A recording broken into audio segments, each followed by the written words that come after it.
Le canal Seine-Nord-Europe, on l'appelle le chantier du siècle. Et ça, c'est ses promoteurs qui disent ça. C'est comme si on effaçait votre histoire.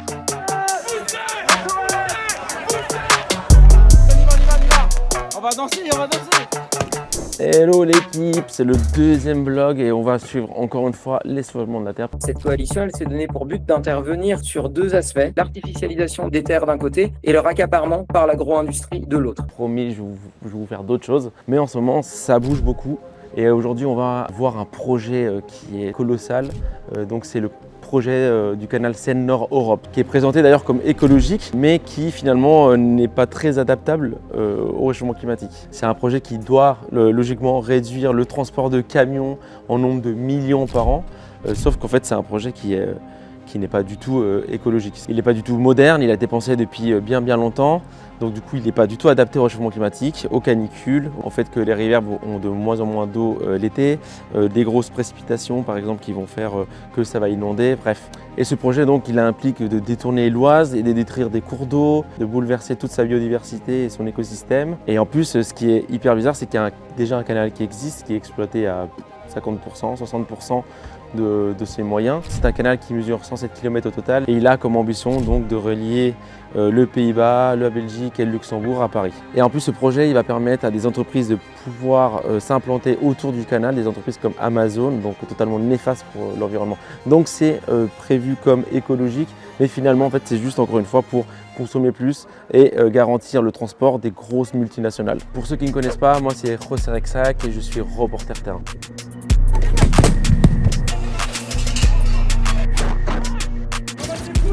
Et aujourd'hui, je vous emmène à Tourotte où se tient une marche organisée par les Sauvagements de la Terre, Extinction Rébellion et le collectif de Canal Non Merci.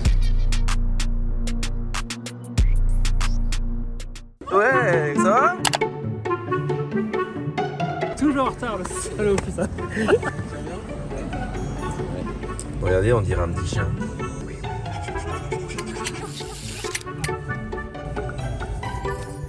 Et donc pour vous, la première interview, ce sera Agnès Dujarn, climatologue et hydrologue, chercheuse au CNRS, qui va nous parler de l'impact de ce canal. Ça va finalement détruire la nature, les sols, tout ce qui pousse et tous les écosystèmes sur plus de 3000 hectares, 30 km².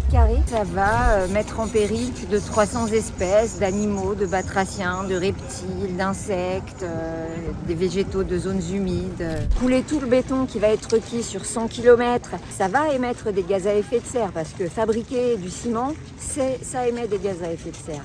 Ça fait 20 ans que je travaille sur ce sujet, ça fait 20 ans qu'on a le même diagnostic, à savoir que le changement climatique va diminuer le débit des cours d'eau français en été. Il y a 20 ans, ces informations étaient déjà sur la table, elles sont consolidées régulièrement et prévues avec le canal une retenue énorme qui fait 14 millions de mètres cubes de volume. Cette retenue sera remplie en pompant de l'eau dans l'Oise. Les réserves ou retenues de l'Ouette, c'est un gigantesque réservoir de 14 millions de mètres cubes d'eau. Ils prélèvent de l'eau dans l'Oise, mais après il faut faire remonter l'eau tout en haut. Mais c'est des installations de pompage gigantesques. Ça fait à peu près la consommation domestique d'une ville de 30 000 habitants, juste pour le canal. La dernière commission d'enquête publique, elle pointe une autre inquiétude. Elle révèle une relative fragilité du canal au regard de situations de sécheresse longues et importantes. Mais fondamentalement, s'il y a moins d'eau dans l'Oise, comme c'est la source de remplissage de ces bassines, ça va être un réel problème. Plus le climat se réchauffe, mais il se réchauffe déjà, oui. Moins il y aura d'eau dans l'Oise en été. Okay. Alors il y en aura peut-être plus en hiver, mais ça ne suffit pas du tout à alimenter le système. Le but c'est de développer, pouvoir déstocker et transporter rapidement en fonction des variations des prix des céréales sur les marchés mondiaux pour permettre une spéculation plus efficace et enrichir plus les personnes qui jouent à ce jeu de la spéculation sur les matières alimentaires. Donc là on était au camp à Tourotte et là on va donc direction la gare où du coup on attend un peu tout le monde vers midi. Là je parle avec les gens, il y a les gendarmes qui suivent derrière. Il y a entre 200 et 300 personnes ici sur la mini-marche du début de journée. Donc là on est devant un canal et c'est pas lui, voilà.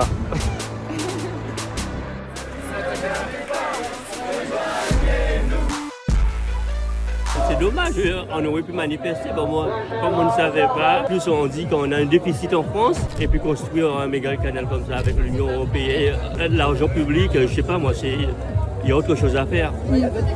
Il y a d'autres priorités. On a des patients qui sont en attente de lit après avoir été vus par les médecins. Ils attendent des lits sur des brancards, ça peut durer 10 heures, 20 heures, 30 heures. Là, en juillet, par exemple, on est monté jusqu'à 90 heures. Sur les trottoirs, les étudiants sont déjà là, bien avant l'heure, et attendent. Méline est boursière, elle vient toutes les semaines. Pour elle, c'est la seule manière de s'en sortir. Avancez, avancez, avancez, avancez, avancez.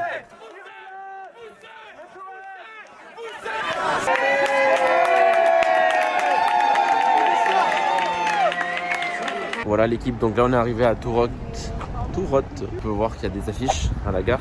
Et c'est de là où la manif va partir. Bienvenue au match, le FC Colo contre l'AS Pollueur au stade mythique Mégabassine. Là l'équipe, la marche commence à partir. C'est à peu près 2 heures de marche.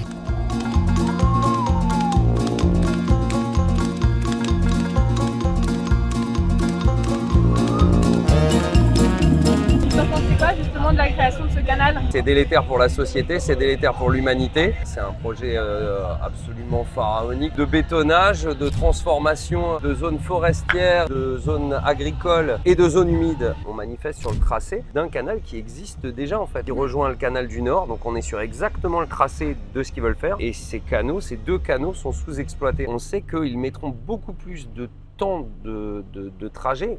Quand je dis beaucoup plus, on est quasiment du simple au double par rapport à passer par la mer et par la Seine.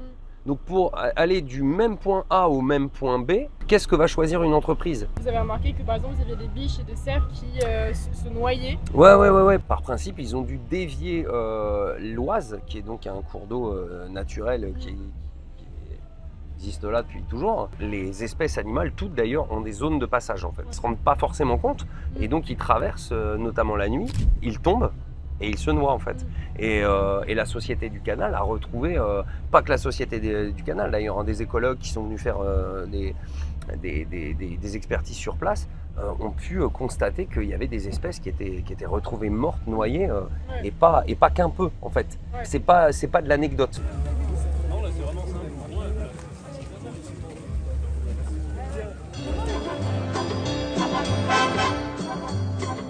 Comment ça se passe cette manif?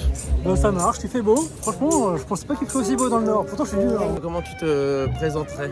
Moi, je suis photographe professionnel, photographe de presse. Avant même de faire des photos, j'allais dans les manifs. Et je me mettais en Charlie. Ouais. Puis les gens étaient contents de me voir en Charlie. Donc voilà. T'es resté sur cette touche? Je suis resté sur ça. Puis maintenant, ça me protège, que la police me connaît. Les photographes me connaissent. On va en parler. Ça les fait chier parce que les photographes, je suis dans le champ et me fait chier Charlie, putain. C'est hyper chiant de te faire en vlog parce que t'es tellement grand, gros, mon bras là j'ai trop mal. Alors vas-y, je vais courir. Ah voilà, regarde. Ça canard, t'as vu? C'est bien là pour moi. Toi en plus t'as déjà fait une garde pour rien. J'ai fait une garde, ouais, l'année dernière c'était pour les JO. Ouais, tu m'as fait interviewer en plus. Bah bien sûr, je t'ai interviewé, c'est pour ça que j'en parle. Tu vois, je remets mes sujets. Non, en gros, il faisait juste ce métier et en fait on l'a menotté. T'as menotté maintenant? C'était menotté dans le dos. Bonjour. C'est un contrôle d'identité s'il vous plaît? Bien sûr. On dépend des manifestants, des gens qui vont faire des actions, des militants, en fait même des citoyens lambda en fait. On n'a pas d'infos, donc pour avoir l'info, il faut les contacter. Exactement. Et il y a souvent dans ces assos-là, il y a un contact presse. Exactement. Qui vient, il nous fait un point, mettez-vous à tel endroit. C'est logique. Il vient nous chercher et il nous amène au point d'action ou de manifestation. Et voilà il se trouve que la personne contact presse à ce moment-là, là où on parle, il avait sur lui des stickers anti-JO. Ce qui est logique puisque c'est un militant. En même temps, c'est un militant anti-JO, donc moi j'y peux rien. Ouais. Et maintenant on était 3, donc lui et on était 2 photographes avec la carte de presse embarqués. Pour une journée un dimanche. Si vous voulez voir l'interview 2 fois, quel supplice! N'hésitez pas à avancer. En gros là il y a la manifestation qui est juste là, qui devait aller en fait tout droit. Ils sont en train de changer et de modifier la manifestation.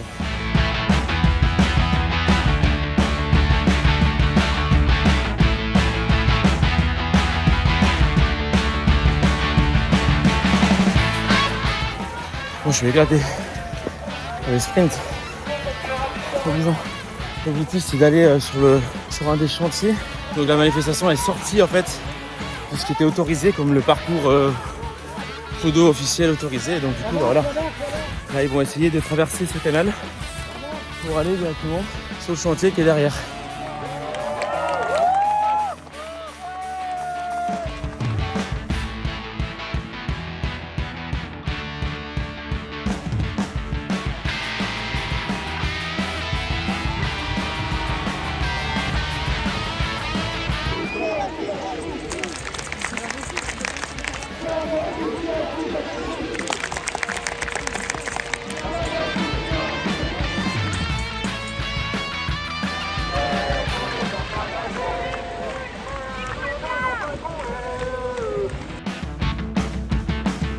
Une dinguerie, ils ont traversé le canal à la nage. Il fait trop froid, c'est des ouf.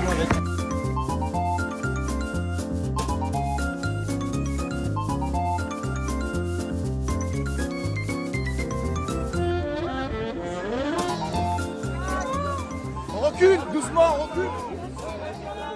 Donc là, on a les lacrymos qu'ils ont lancés alors qu'ils étaient juste en face. Et ils sont d'ailleurs en train de nous suivre le long du fleuve. Regarde-moi ça. T'étais dans l'eau? Elle est fraîche? Elle est extrêmement froide, mais ça va vrai. Franchement, c'est une dinguerie, vous êtes des ouf. C'était quoi l'objectif du coup de cette mission? C'est bien, c'est dire qu'on est là. Et ce projet ne verra pas le jour. Vous avez grave contourné leur sécurité en faisant ça. Laissez-les naviguer.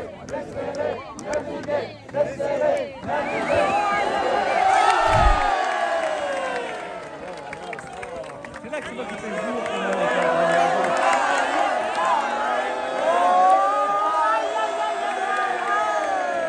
Bon bah je pense que là c'est la fin, les gens ils font même demi-tour. Et je dois d'ailleurs aller retrouver Vincent qui est une victime de l'impact de ce projet. Je vous présente Vincent. Bonjour. Donc, tu m'as dit que tu as commencé l'agriculture à 91 ans. J'ai 91 ans, en 91 oh, le gars totalement.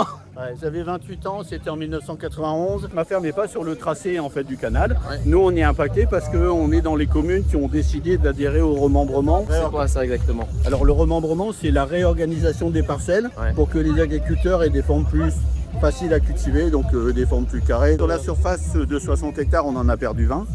Donc il nous reste 40 hectares et 40 hectares c'est en dessous du seuil de rentabilité pour une ferme du secteur. Au lieu de permettre à un jeune de s'installer sur un projet agricole qui lui fait plaisir. Ça c'était un projet que tu voulais faire non? Bah, on en avait trouvé un couple qui voulait élever des moutons. Quand ils sont retournés avec les 40 hectares seulement, on leur a dit bah non c'est pas viable, vous n'y arriverez pas, il faut lâcher la perte. Ouais, donc c'est encore une fois les grands qui gagnent et les petits qui... Bah, là ma ferme va être démembrée, elle va passer à l'agrandissement pour des fermes qui sont déjà tellement grosses qu'elles n'ont pas besoin de s'agrandir. Alors que si on garde l'ancien canal et qu'on augmente les ponts pour augmenter la hauteur, on pourra faire passer des péniches avec des conteneurs, ça permettra aux bateliers de garder leur activité. Et tu me disais aussi qu'il y a des entreprises qui s'est implantées autour du canal. L'usine d'engrais, Fertigaille, c'est un projet privé mais qui se greffe sur le canal parce qu'il y a la possibilité, si tu veux, d'avoir des péniches, le transport et puis la consommation d'eau, puisque l'usine va consommer 11 000 m3 d'eau par jour, donc c'est énorme. Donc en fait, ils vont prendre dans le canal et rejeter dans le canal. Fertigaille, c'est une usine Céveso2. C'est des usines qui peuvent être dangereuses en cas d'explosion. Toxiques chimiquement, soit toxiques par explosion, comme l'usine AZF de Toulouse qui a explosé. 31 morts, des milliers de blessés, des immeubles soufflés, la plus grande catastrophe industrielle française depuis 1945.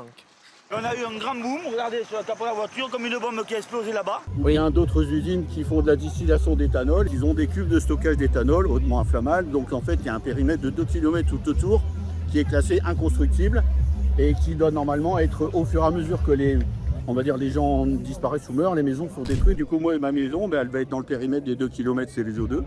Donc ma maison, je ne saurais pas la revendre, ou presque.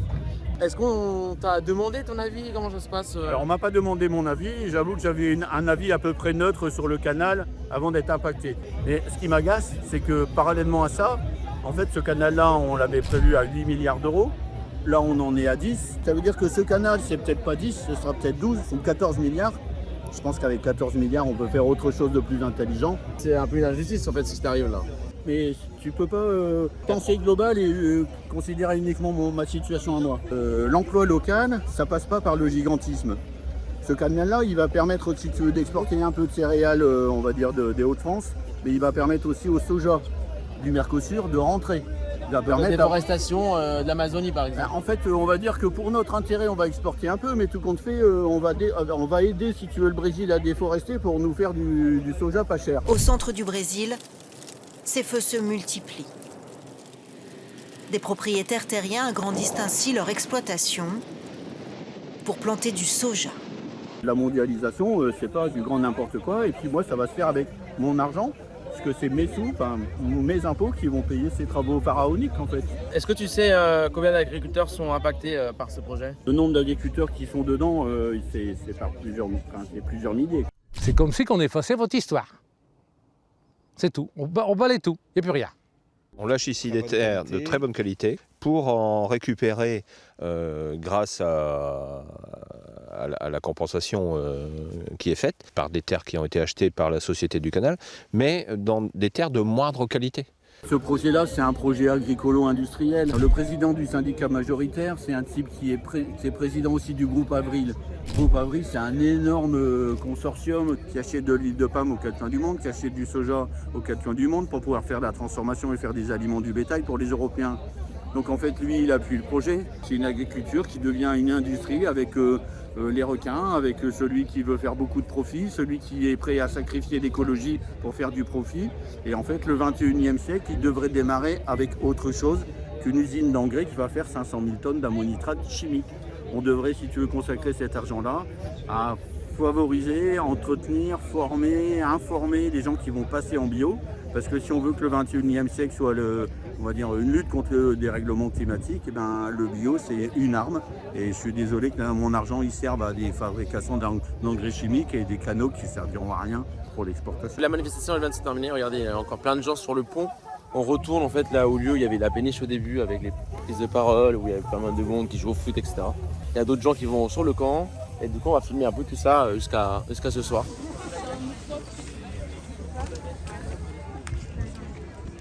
On va aller voir Val qui est un porte-parole en fait des sujets mandataires. On va transporter deux trucs, c'est le BTP et les céréales. Le canal Seine-Europe, il va surtout voler des trucs au fret ferroviaire. Le fret ferroviaire, ça permet de massifier le transport de marchandises. Un train, c'est l'équivalent de 40 camions approximativement. Ça fait donc moins de consommation de carburant, moins de CO2 et donc forcément moins de pollution. Ce projet, il est au service des intérêts privés. Donc tout le BTP, il y a toute une flopée d'entreprises qui arrivent là. Qui arrivent après avoir été sécurisées par l'argent public. Parce qu'au départ, ce canal, il devait être financé par l'argent privé, par Vinci et Bouygues. Ils ont dit non, c'est pas viable économiquement pour rappel. L'argument également, c'est de dire que ça va rapporter des emplois et qu'il va y avoir 4 ports francs qui sont un peu les zones logistiques qui vont être collées au canal, dans lesquelles tu vas avoir des entreprises type Amazon et compagnie qui vont pouvoir s'implanter. Ouais, donc tu vas avoir plein d'emplois précaires. En témoigne ce rapport de la médecine du travail d'un des entrepôts de la marque au sourire. Les salariés sont tellement stressés qu'ils ne relâchent jamais leurs muscles. Et en plus, ils sont déshydratés. Citation. Si je bois, je vais souvent aux toilettes. Ma prod s'en ressent. Conséquence pour tenir la prod, des TMS, troubles musculo-squelettiques. Un salarié sur 5 en souffre selon ce rapport. Le canal Seine-Nord dans son tracé et vise aussi à chuinter le port du Havre. Ce canal, il est dans l'idée vraiment d'enlever ce verrou que peut être potentiellement le Havre. Parce Quand tu parles des verrous, tu parles des docks. Des syndicats qui peuvent bloquer. Genre armement, armement pour Israël. C'est ça. Les travailleurs CGT du port de Marseille-Fos-sur-Mer refusent d'embarquer du matériel militaire français. Ils refusent, je cite, d'être complices de massacres. L'Oise qui va être remplacé, en fait, ils sont en train de tuer tous les bras morts. Ça, c'est vraiment intéressant écologiquement parlant. Et au niveau sécurité, en fait, simplement des habitantes et habitants, parce que c'est là-dedans que se foutent les inondations.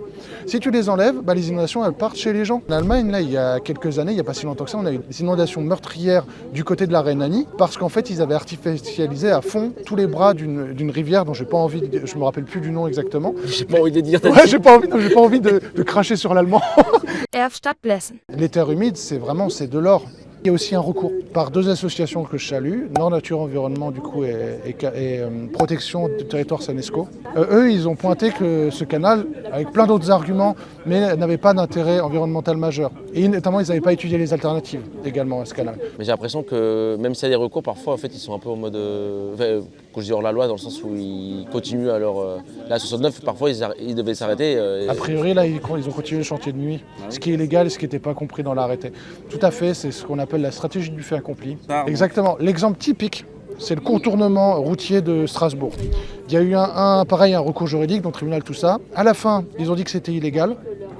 Et en fait, le temps que ça arrive, le contournement a été fait. Voilà, c'est illégal, mais c'est fait, c'est trop tard. Bon là, du coup, on est au camp, en noir, avec ma super caméra et ma super lumière où on voit rien. Et là, on arrive parce qu'il y a une autre action, c'est les écureuils, c'est des grimpeurs qui vont aller occuper les arbres. C'est pas interdit par la loi. Ça pose problème pour les déloger parce que c'est dangereux, on peut pas trop les déloger comme ça. Faut pas couper les cordes parce que s'ils tombent. Bref, et du coup, c'est une occupation qui est assez difficile à dégager.